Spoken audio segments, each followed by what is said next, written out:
الحمد لله وكفى وسلام على عباده الذين اصطفى أما بعد فأعوذ بالله من الشيطان الرجيم بسم الله الرحمن الرحيم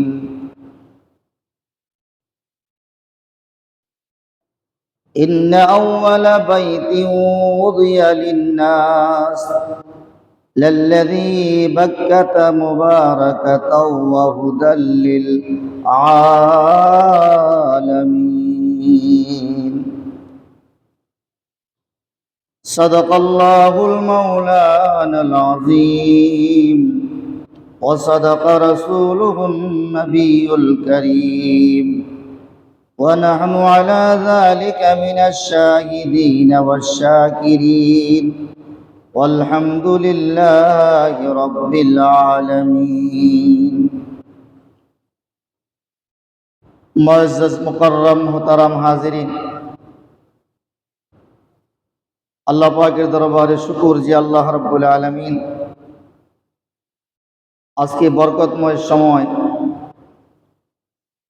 ইয়াউমুল জুমা জুমার দিন একত্র হওয়ার দিন আল্লাহ পাকের শ্রেষ্ঠ জমিন জান্নাতের বাগানে আমাদের মতো গুনাহগার গোলামদেরকে জান্নাতের খরিদ্দার সেজে এই বরকতময় সময় আল্লাহ পাক আমাদেরকে একত্র হওয়ার তৌফিক দান করেছেন। আমরা সেই মালিকের দরবারে সমস্ত আবেগটুকু উজাড় করে অন্তঃস্থল থেকে আমরা কালেমাতুশ শুকর আদায় করি আলহামদুলিল্লাহ।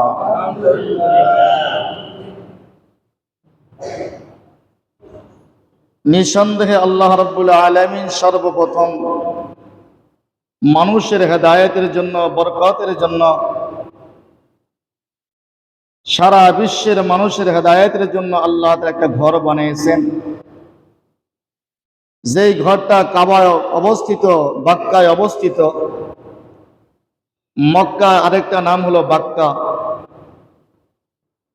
লাল্লাযী বাক্কাতা মুবারাকাতা, বরকতময় শহর মক্কা শহরে আল্লাহ তাআলা সেই ঘরকে বানিয়েছেন। যেই ঘর নির্মাণ করেছেন আমাদের পিতা ইব্রাহিম খলিলুল্লাহ আলাইহিস সালাতু ওয়াস সালাম এবং তার পিতা ইসমাইল আলাইহিস সালাতু ওয়াস সালাম। বাপ বেটা দুইজন মিলে আল্লাহর ঘর নির্মাণ করেছেন। যেই ঘরের ভিতরে আল্লাহ পাকের খাস রহমত এবং বরকত, সারা দুনিয়ার মানুষের জন্য হেদায়েত।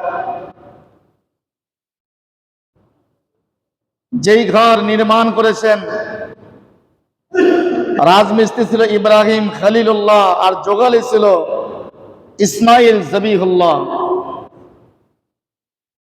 এই ঘর নির্মাণের পরে অবশিষ্ট পাথর কোনাগুলো অজস্র কাঁদতেছেন। ইব্রাহিম আলাইহিস সালাম জিজ্ঞাসা করে, তোমরা কাঁদো কেন? পাথরের জবান খুলে গেছে, ইব্রাহিম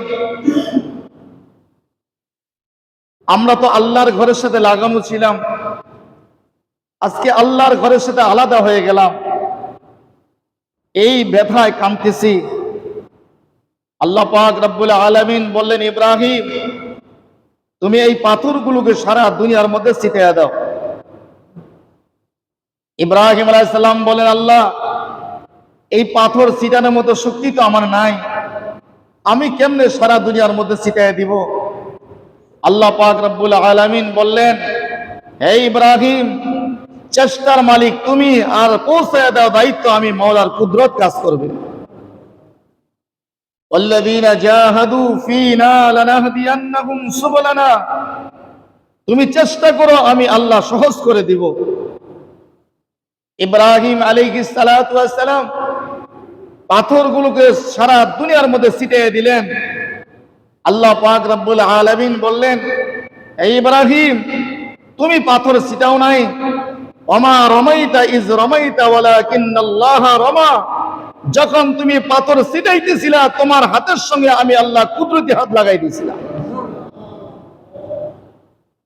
ওই পাথরের কণাগুলো যে জায়গার মধ্যে পড়েছে ওই জায়গার মধ্যে কিয়ামতের আগে হলে একদিন মসজিদ মাদ্রাসা হবে। আজকে যেই মসজিদ আমরা বসেছি এটা খানায় কাবার একটা অংশ, ওই জান্নাতের পাথরের টুকরা এখানে পড়েছিল, যার কারণে আল্লাহ পাক একটা জান্নাতের বাগান বানিয়েছেন। মুহতারাম হাজিরিন, ইব্রাহিম আলাইহিস সালাতু ওয়াস সালামকে আল্লাহ পাক অনেক পরীক্ষার সম্মুখীন করেছেন।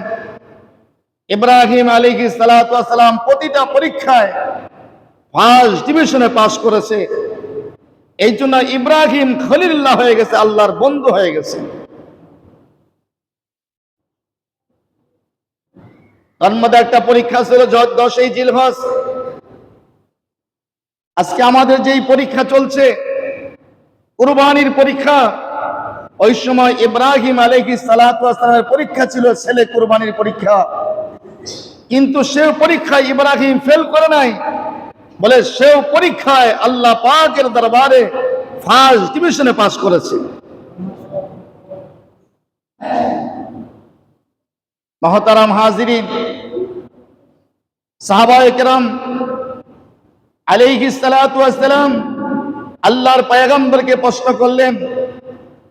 وقال أصحاب رسول الله صلى الله عليه وسلم يا رسول الله ما هذه العظاغي؟ قال سنة أبيكم إبراهيم عليه الصلاة والسلام। সাহাবায়ে কেরাম আল্লাহর পয়গম্বরকে প্রশ্ন করলেন, ও আল্লাহর পয়গম্বর, কুরবানি কি জিনিস? কুরবানি কাকে বলে? কুরবানি কি জিনিস? আল্লাহ নবী বলেন, ও সাহাবীরা, কুরবানি হলো তোমার জাতির পিতা ইব্রাহিম আলাইহিস সালাতু ওয়াস সালামের সুন্নাত। সাহাবায়ে কেরাম প্রশ্ন করলেন, ক্বালু ফামা লানা ফিহা ইয়া রাসূলুল্লাহ, ও আল্লাহর পয়গম্বর, কুরবানি করলে আমাদের লাভ কি হবে?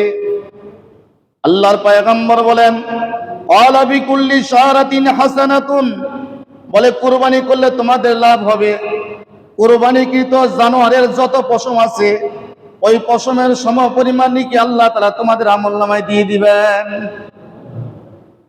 সাহাবায়ে কেরাম আবার প্রশ্ন করলেন, ক্বালা বিকুল্লি শারাতিন হাসানাতুন, ক্বালা বিকুল্লি শারাতিন মিনাস সাওফি হাসানাতুন। সাহাবায়ে কেরাম প্রশ্ন করলেন, ও আল্লাহর পয়গম্বর, ক্বালু ফাস-সাওফি ইয়া রাসূলুল্লাহ, ভেড়া এবং দুম্বার মোকাবেলায় কি? ভেড়া এবং দুম্বার মধ্যে অসংখ্য পশম আছে। আল্লাহর পয়গম্বর বলেন, ক্বালা বিকুল্লি শারাতিন মিনাস সাওফি হাসানাতুন, বলে ভেড়া এবং দুম্বার মধ্যে যত পশম আছে ওই অত নেকি আল্লাহ পাক তোমাদের আমলনামায় দান করবেন। সুবহানাল্লাহ বলেন। তাহলে একটা পশুর ভিতরে কত পশম আছে, যতগুলো পশম আছে যদি আল্লাহর দরবারে কবুল হয়ে যায় ওই প্রতি পশমের বিনিময়ে আল্লাহ তাআলা একটা করে নেকি দান করবে। আল্লাহর পয়গম্বর আরবি বলেন, وقال رسول الله صلى الله عليه وسلم ما وجد ساعة ليضحي فلم يضحي فلا يغدر مصلنا। যার উপর কুরবানি ওয়াজিব হয়ে গেছে, সামর্থ্য আছে, ওই সামর্থ্যবান ব্যক্তি যদি কুরবানি না করে ওই ব্যক্তি যেন ঈদগাহ ময়দানে না আসে। নাউজুবিল্লাহ বলেন। যার উপর কুরবানি ওয়াজিব হয়ে গেছে, সামর্থ্য আছে, দিতে পারে, তারপরে সে কুরবানি করলো না, সে যেন ঈদগাহ ময়দানে না আসে। কেন? কুরবানি কি লাভ হবে? আল্লাহ পাক রব্বুল আলামিন বলেন, লা ইয়ানাল্লাহু লুহুমুহা ওয়ালা দিমাউহা ওয়ালাকিন ইয়ানালুহুত তাকওয়া মিনকুম। আল্লাহ পাক রব্বুল আলামিন বলেন, আমি কুরবানির গোশত চাই না, কুরবানির রক্ত চাই না, আমার কাছে একমাত্র শুধুমাত্র আসে তোমাদের তাকওয়া। যে আমি তোমাদের কুরবানির পশু চামড়া দেখি না, গোশত দেখি না, রক্ত দেখি না, শুধু আমি এটা দেখি যেটা তোমাদের দরকার পড়ে, সেটা হলো মনের তাকওয়া। কুরবানি কি আমি আল্লাহর জন্য করো না দুনিয়ার কোন উদ্দেশ্য করো? বলে যদি আমি আল্লাহর জন্য কুরবানি হয়ে থাকে, বলে ওই কুরবানির পশুর জবাই করার সঙ্গে সঙ্গে রক্ত মাটিতে পড়ার আগেই আমি আল্লাহর দরবারে চলে আসে।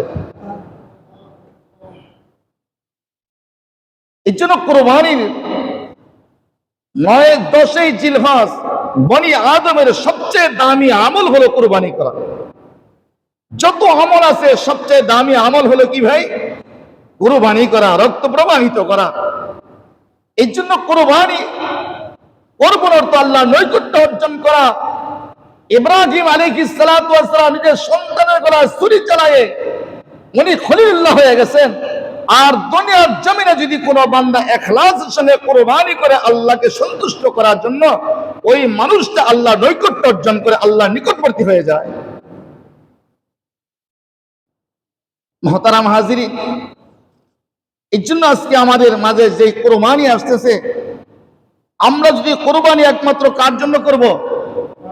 ইন্নাস সালাতি ওয়া নুসুকি ওয়া মাহইয়ায়া ওয়া মামাতি লিল্লাহি রাব্বিল আলামিন। ইন্নাস সালাতি ওয়া নুসুকি, আমার নামাজ, আমার কুরবানি, আমার বাঁচিয়ে থাকা, আমার মরিয়া যাওয়া কার জন্য হবে? আল্লাহর জন্য। লিল্লাহি রাব্বিল আলামিন, একমাত্র আল্লাহর জন্য। এই জন্য আমরা অনেক সময় বলি ভাই কুরবানি কার জন্য হবে? কুরবানি কার জন্য হয়? আল্লাহর জন্য। এই জন্য ইব্রাহিম আলাইহিস সালাতু ওয়াস সালামকে আল্লাহ পাক অনেক পরীক্ষার মধ্যে ফেলেছিলেন। ইব্রাহিম আলাইহিস সালাতু ওয়াস সালাম নমরুদের আগুনের মধ্যে জ্বলতেছিলেন, শুধুমাত্র তাওহীদের বাণী দাওয়াত দেওয়ার কারণে কাফের সম্প্রদায় ইব্রাহিম আলাইহিস সালাতু ওয়াস সালামকে চরকের অগ্রভাগে বেঁধে ওই নমরুদের 40 দিন জ্বালানো আগুনের মধ্যে যখন ইব্রাহিম আলাইহিস সালামকে ফেললেন, বলে চরক ঘুরতেছে ইব্রাহিমকে, গায়ের জামা উলঙ্গ করে কোমরের মধ্যে রশি বেঁধে চরক ঘুরতেছে। ইব্রাহিম আলাইহিস সালাম তাকায় দেখে তার পিতা আসর সেও রশি ধরে ধরে টানতেছে। ইব্রাহিম আগুনে পুড়ে ছাই হয়ে যায়। আচ্ছা বলেন, যেই পৃথিবীতে যখন কোনো সন্তান বিপদে পড়ে যায়, বাবা দৌড়ে যায় সন্তানকে সাহায্য করার জন্য, মা ভিক্ষা মাঙ্গে আঁচল বিছায় দেয় সন্তানকে সাহায্য করার জন্য, কিন্তু ওই বিপদের সময় মা কাছে নাই। ইব্রাহিম মনে মনে ভাবছিলেন দুনিয়ার সব দুশ্মন হয়, বাবা দুশ্মন হয় না। কিন্তু ইব্রাহিম তাকায় দেখে তার পিতা আজর সেও রশি ধরে ধরে টানে, ইব্রাহিম আগুনে পুড়ে ছাই হয়ে যায়। ইব্রাহিম ওই সময় চোখে পানি রাখতে পারলেন না। ইব্রাহিম আলাইহিস সালাতু ওয়াস সালাম ডাক দিয়ে বলে, আল্লাহ, আজকে মা আমার কাছে নাই। বিপদের সময় মা যদি থাকতো সন্তানের জন্য আঁচল বিছাইতো, কিন্তু মা জননী আজকে আমার কাছে নাই, বিপদের সময় নাই। আমার বাবাকে দেখছিলাম, ভাবছিলাম বাবা মার সাথে থাকবে, আমার পক্ষে কাজ করবে, কিন্তু আমি দেখি আমার বাবা নিজেও রশি ধরে ধরে টানে, আমি আগুনে পড়ে ছাই হয়ে যাই। ও মাবুদ, যেই দুনিয়ার জমিনে বাবা পর্যন্ত দুশ্মন হতে পারে, আমি চিন্তা করে দেখলাম আমার আপন বলতে আজকে আর কেউ নাই। ও মাবুদ, আমার জানের হেফাজতের দায়িত্ব আমি তোমার হাতে দিয়ে দিলাম। সারে দুনিয়া হ্যায় মুখালিফ, उसमें ही नुकसान है। सारे दुनिया है मुखालिफ, उसमें ही नुकसान है। डर नहीं है, गम नहीं है, जब खुदा रहमान है। দুনিয়ার সমস্ত মানুষ যদি কারো বিরোধিতা হয়, আমার মালিক যদি বলে এই কলিমুদ্দি তোর কোনো ভয় নাই, আমি তোর সাথে আছি, দুনিয়ার কোনো মানুষ মিলে কলিমুদ্দির 1 ইঞ্চি ক্ষতি করতে পারবে না। আল্লাহ পাক রব্বুল আলামিনের শরণাপন্ন হয়ে গেলেন। আল্লাহ পাক রব্বুল আলামিন আগুনকে নোটিশ জারি করে দিলেন, আগুনের উপর নোটিশ জারি করে দিলেন। আগুনকে ডাক দিয়ে বলে, ইয়া নারু কুনি বারদাও ওয়া সালামান আলা ইব্রাহিম। আল্লাহু আকবার বলেন। হে আগুন, সাবধান, দৈহিক শক্তি আমি দিয়েছি, সবার বেলায় নয়। গোটা দুনিয়া জ্বালাবার শক্তি তোর আছে, কিন্তু আমার খলিল ইব্রাহিমের একটা পশম জ্বালাবার শক্তি নাই। আগুন কার কথা শোনে? আগুন ধাউ ধাউ করে জ্বলছে, নমরুদের বাচ্চা দোতলা থেকে তামাশা দেখে আমাদের দুশ্মন আগুনে পুড়ে ছাই হয়ে যায়। নমরুদ তাকায় দেখে ইব্রাহিম আগুনে পুড়ে হাসতেছে। নমরুদ ডাক দিয়ে বলে, আগুন, তোর কি দৈহিক শক্তি শেষ? জ্বালাবার ক্ষমতা নাই? এত দুর্বল কবে হইলি? আমাদের দুশ্মন ইব্রাহিমকে পুরো ছাই বানায় দে, ধূলিসাৎ করে দে। আগুনের জবান খুলে গেছে, হে নমরুদের বাচ্চা, আমার শক্তি এখনো শেষ হয় নাই, জ্বালাবার শক্তি ভুলে যায় নাই। গোটা দুনিয়া জ্বালাবার শক্তি আমার আছে, কিন্তু ইব্রাহিমের পশম জ্বালাবার শক্তি আমার নাই। আগুন কার কথা শুনছে? ইব্রাহিম আলাইহিস সালাতু ওয়াস সালামকে জিজ্ঞাসা করা হয়, ইব্রাহিম, তোমার জীবনের সবচেয়ে সুখময় জীবনটা কোন সময় ছিল? ইব্রাহিম বলে, আল্লাহর কসম করে বলি, যেই 40 দিন নমরুদের আগুনের মধ্যে চলতেছিলাম, চতুর্দিক আগুন আর আগুন, ওই 40 দিন আল্লাহ পাক আগুনের ভিতরে আমার জন্য জান্নাতের সিংহাসন পাঠাইছেন, জান্নাতের পোশাক গায়ে লাগাইছেন, জান্নাতের খাবার আল্লাহ পাক দুনিয়া আসমান থেকে পাঠাইছেন। ওই 40 দিন এত আরামের মধ্যে ছিলাম, আমার জিন্দিগিতে এত আরাম আর আয়েশের জিন্দিগি যায় নাই, যেই 40 দিন নমরুদের আগুনের মধ্যে জ্বলতেছিলাম। সবচেয়ে শান্তির জীবন ছিল আগুনের জীবন। তাহলে ঈমান থাকলে আগুনের মধ্যে শান্তি পাওয়া যায়। যদি ঈমান থাকে আগুনের মধ্যে শান্তি পাওয়া যায়। আগুন, আল্লাহর হুকুম ছাড়া আগুন জ্বলে না, আল্লাহ জ্বালায়। পানির কোনো শক্তি নাই, একমাত্র শক্তি ইল্লাল্লাহ। সাপ লাঠি হয় না, লাঠি সাপ হয় না, যা হয় আল্লাহর পক্ষ থেকে হয়। মুহতারাম হাজিরিন, আগুনের ভিতরে ইব্রাহিম খলিল দাউ দাউ করে জ্বলে। নমরুদের উপর থেকে তামাশা দেখে, বলে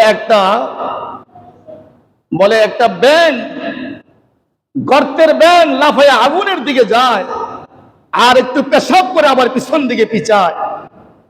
নমরুদ জিজ্ঞাসা করে, এই ব্যাঙ, তোর আবার কোন কাহিনী রে? সামনের দিকে লাফাইয়া যাস, একটু পেশাব করে আবার পিছন দিকে পিছাস, কারবারটা কি? ব্যাঙের জবান খুলে গেছে, এই নমরুদ, তুই যাকে আগুনের মধ্যে জ্বলাইছ, তুমি সাধারণ মানুষ নন, আল্লাহর খলিল ইব্রাহিম। আজকে তার পক্ষে কেউ নাই, আগুনে জ্বলে, আমার সহ্য হয় না, আমার কোন অস্ত্র নাই, আমার কোন বাহিনী নাই, একমাত্র এক ফোঁটা পেশাব ছাড়া আমার আর দ্বিতীয় কোনো পুঁজি নাই। বলে, আমি চাই যে আমার পেশাবের পানি দিয়ে আগুনটা নিভে যাক। নমরুদ বলে, তোর এই পেশাবের পানি দিয়ে আগুন নিভবে রে? ব্যাঙ বলতেছে, পেশাবের পানিতে আগুন নিভবে না, এটা আমিও জানি, কিন্তু কিয়ামতের ময়দানে আমি আল্লাহকে বলবো, আল্লাহ, আমার যা সামর্থ্য ছিল ওই সামর্থ্য অনুযায়ী তোমার খলিলকে সাহায্য করার জন্য আগে গিয়েছিলাম। আজকে দেখবেন সেই ব্যাঙ একটা 100 বিটা ঘরের ভিটা, 100 বসত বাড়ি, 100 বছর বসত ভিটা, সেখানে শাবল ঢোকে না, কোদাল ঢোকে না, দেখবেন সেই শক্ত পাথরের মাটির ভিতরে আল্লাহ পাক ব্যাঙকে হেফাজত করেছেন। এই দৃশ্য দেখেন নাই? দেখছেন আপনারা? তাহলে বলেন তো ভাই, অক্সিজেন ছাড়া আল্লাহ তাআলা কেমনে বাঁচাইলো? ওই মাটির ভিতরে যেখানে বাতাস ঢোকে না, শাবল ঢোকে না, এত শক্ত মাটির ভিতরে কোন মালিক রেজেক পৌঁছাইলো? আল্লাহ পাক রব্বুল আলামিন দেখাইতেছে, দেখো, তার এক দৃশ্যমান জায়গা নাই, আমি আল্লাহ তাআলা ওখানে আমি রিজিক পৌঁছাইতাছি, আমি আল্লাহ তাআলা ওই মাটির ভিতরে অক্সিজেন পৌঁছাইয়া আমি আল্লাহ পাক ব্যাংকে আমি হেফাজত করেছি। কিছুক্ষণ পরে দেখা যায় রক্ত চোষা দেখছেন? দেখতেও দেখা যায় শয়তানের মতো, কামও করছে শয়তানি কাম। এই রক্ত চোষা দৌড়ে যার একটা ফু দেয়, আগুনের দিকে ফু মারে, আবার পিছন দিকে পিছায়।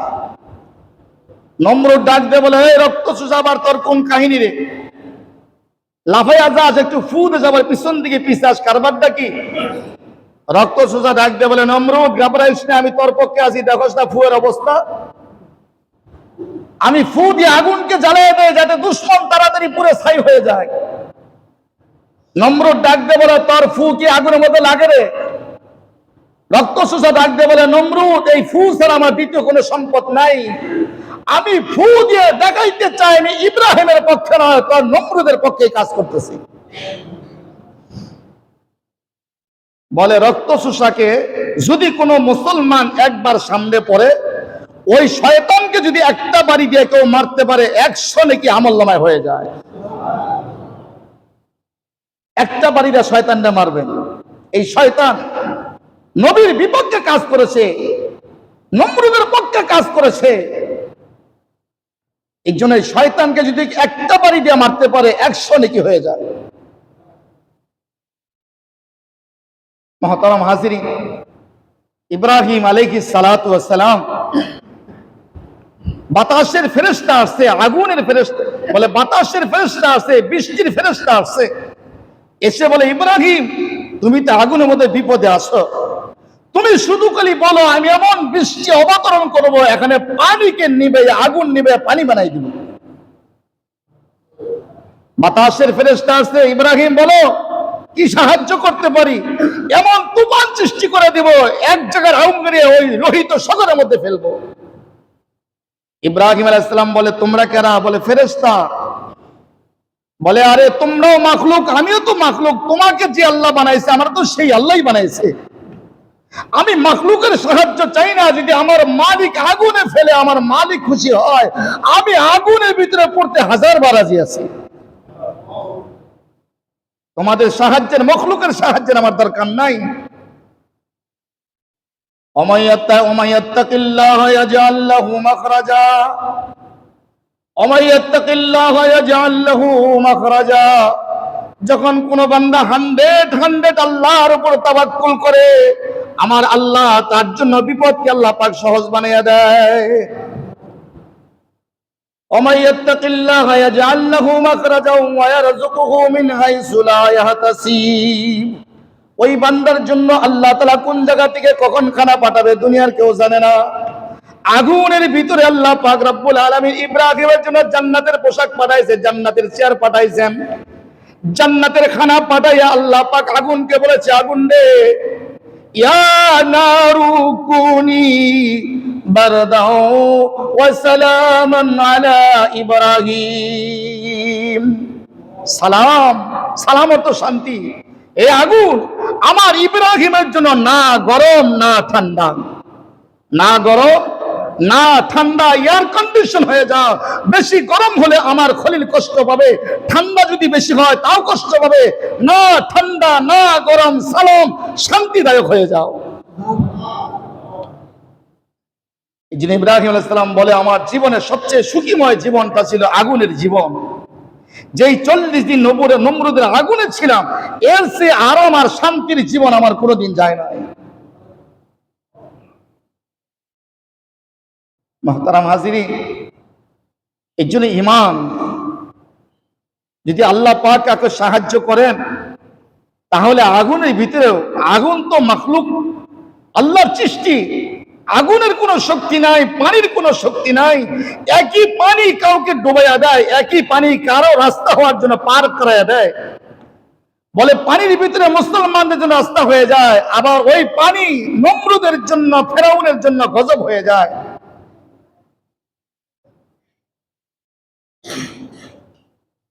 এই জন্য ভাই, ঈমান ওয়ালার জন্য কে সাহায্য করেন?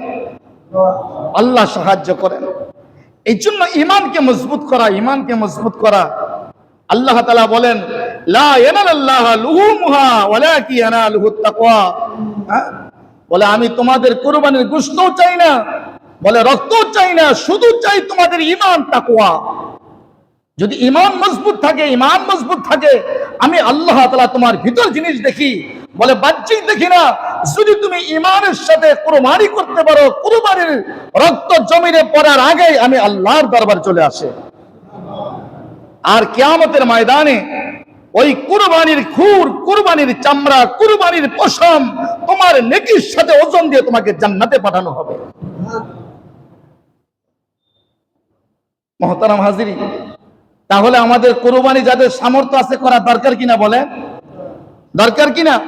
আল্লাহ রাসূল বলেন, যার কুরবানির সামর্থ্য আছে সে যদি কুরবানি না করে, হ্যাঁ, আল্লাহর পয়গম্বর আলাইহিস সালাতু ওয়াস সালাম বলেন, যার উপর কুরবানি ওয়াজিব হয়ে গেছে, মা ওয়াজাদা সাতাল লিয়ায়ুযহিয়া ফালাম ইযহি ফালা ইয়াহদুর মুসাল্লানা, যার উপর কুরবানির সামর্থ্য আছে, দিতে পারে, এরপরেও যদি কুরবানি না করে সে যেন ঈদগাহ ময়দানে না আসে। আজকে আমাদের উপর অনেক কুরবানির সামর্থ্য আছে। তোমার সামর্থ্য আছে তুমি একা দাও, তোমার সামর্থ্য কম 2 জন দাও, তোমার সামর্থ্য কম 3 জন দাও, তোমার সামর্থ্য কম 4 জন দাও, না হয় 5 জনে দাও, না হয় 6 জনে দাও, না হয় 7 জনে দাও। কি বলেন? 10-12 হাজার টাকা হলে কুরবানি দেওয়া যায়। 12,000 টাকা করে 7 জনে যদি হয় একটা গাভী কুরবানি দেওয়া যায়। আজকে কুরবানি আমাদের অনেকের উপর ওয়াজিব হয়ে গেছে। কুরবানির সময় টাকা বের হয় না, যদি বলা হয় পাশে জমি বিক্রি করা হবে তখন 5-10 লাখ টাকা কোনো ব্যাপার না। কুরবানির সময় 20-15-20 হাজার টাকা বের হয় না, যদি বলা হয় পাশে ক্ষেত বিক্রি করা হবে তখন কি টাকার অভাব হয়? তাল বাহানা। এই জন্য ভাই, আল্লাহর হুকুমের সামনে আমি যে টাকা খরচ করবেন, বরকত দেওয়ার মালিককে ভাই, বরকত দেওয়ার মালিককে। আপনি মনে করেন যে 20,000 টাকা দিয়ে কুরবানি করলাম, আমি হয়তো ক্ষতির মধ্যে পড়ে গেলাম, না ভাই, এই 20,000 টাকার বরকত আল্লাহ কোন দিক দিয়ে দিবে আপনি টেরও পাবেন না। আবার এই 20,000 টাকা ব্যয় বরকত কোন দিকে যাবে তাও টের পাবেন না। নিতেও সময় লাগে না, দিতেও সময় লাগে না। এর জন্য ভাই, আমরা যাদের উপর কুরবানি ওয়াজিব হয়ে গেছে, যাদের সামর্থ্য আছে, একা পারলে একা দেন, না হয় 2 জনে দেন, না হয় 3 জনে দেন। একটা গরুতে কয়জন হওয়া যায় ভাই? কয়জন? 7 জন হওয়া যায়। একটা বকরি হলে বকরি দেন। এই জন্য একটা গরুতে একে থেকে 7 পর্যন্ত দিতে পারবেন। এনে আর জোর বেজোরা কোন এরকম নাই যে জোর বেজোর হতে হবে, কিন্তু 7-এর উপরে যাওয়া যাবে না। এই জন্য যাদের উপর আমাদের কুরবানি ওয়াজিব হয়ে গেছে, আমরা অন্যদিকে তাল বাহালা না করে আল্লাহর হুকুমের সামনে মাথা নত করে দেই। এটি আল্লাহর বহুত বড় আল্লাহর হুকুম যে কুরবানি ধনীদের উপর ওয়াজিব হয়ে গেছে। যারা ধনী ব্যক্তি, যাদের সামর্থ্য আছে কুরবানি দেওয়া, তোমরা কুরবানি করো। এটার দ্বারা আল্লাহ পাক রব্বুল আলামিন কিয়ামতের ময়দানে 30,000 বছর রাস্তা পাড়ি দিয়ে জান্নাতে যাওয়া লাগবে, যেটার নাম হলো পুলসিরাত। আছে কিনা বলে? পুলসিরাত আছে না সামনে? পুলসিরাত দেখিয়া নবী কাঁদে যারে যার, পুলসিরাত দেখিয়া নবী কাঁদে যারে যার, উম্মত আমার গুনাহগার কেমনে হব পার। কেশ বরাবর সাকু আল্লাহ গিরার সেদার, মোরা বান্দা গুনাহগার কেমনে হব পার। পুলসিরাতের শাখার নিচে 7টি দুজক বসা আছে, 6টি দুজক প্রাণা চাহে দুজক হাবিয়া। 30 বছর উঠিতে নামিতে, উঠতে 10 বছর, সমতল 10 বছর, নামতে 10 বছর। এই হলো 30,000 বছর রাস্তা। চুলের চেয়ে চিকন হবে, অমাবস্যা চেয়ে অন্ধকার হবে।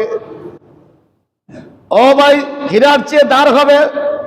যদি কোনো বান্দা জমিনের ভিতরে কুরবানি করে কিয়ামতের ময়দানে কুরবানিগুলোকে আল্লাহ পাক বাহন বানাবে আর বলবে, তুমি ও বাহন, আজকে তোমার মালিককে 30,000 বছর রাস্তা পাড়ি দিয়া জান্নাতে পৌঁছায়া দাও।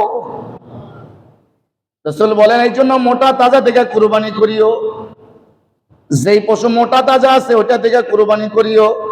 আর কুরবানি করার পরে আল্লাহর উপর সন্তুষ্ট থাকিও।